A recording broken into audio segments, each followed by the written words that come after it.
Christian church leaders in Australia have united in opposition to offshore processing of asylum seekers. Their plea for a change of policy came as 2 more boats were intercepted in the past 24 hours.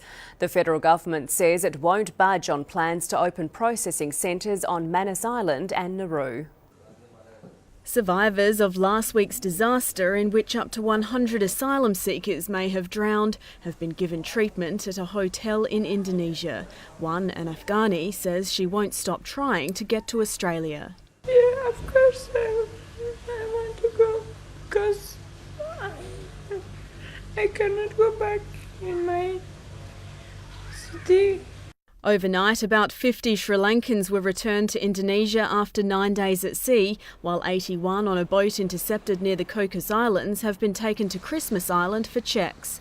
Today, leaders of churches, including Anglicans, Catholics, the Uniting Church and the Salvation Army, signed a statement opposing the government's new policy, which they say has the potential to cause serious mental health problems. It cannot be right to harm people, there's no future in that, and it cannot be right to lack compassion, there's no future in that. We have to be hard-headed, not hard-hearted. And the leaders say the legislation damages Australia's credibility and puts at risk the government's ability to negotiate a humane regional system. If we don't follow through on our humanitarian obligations properly, we can hardly leverage others in relation to their human rights records.